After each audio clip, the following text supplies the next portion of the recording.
Hi, it's me again with Corel Draw Tips and Tricks, and I just am going to finish this up just in case the person doesn't know how to get the logo that they're going to do the hexagon on. I just picked a logo. I picked this one right here, and it traces pretty good, but I'm going to show you a little information. I'm going to go to bitmap, resample. It's already at 600. I changed it from 72, and I forgot to change it back.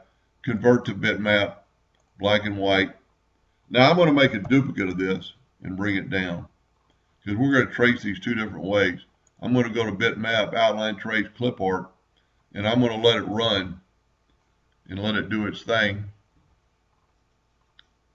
And it'll take just a second, even though this is a really simple shape.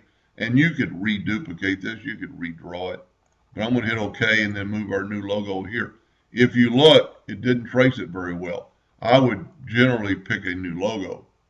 See how wavy it is? So this time let's do this one different. We've already got it to a bitmap before we copied it.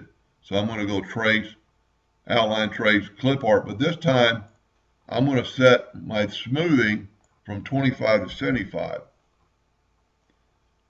And it'll take just a second. And let's hit OK. And let's look at the difference that it smoothed them out.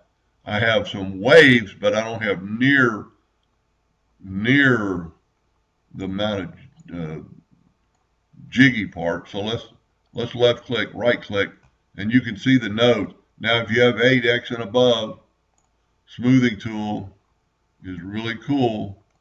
It'll smooth that stuff out. You can just drive around it. Now if you don't have it, you can always use the shape tool and just delete some nodes.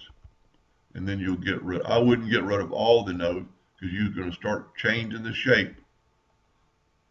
But you could do every other node, and then when you fill it in, take away the outline, it's going to look a lot better.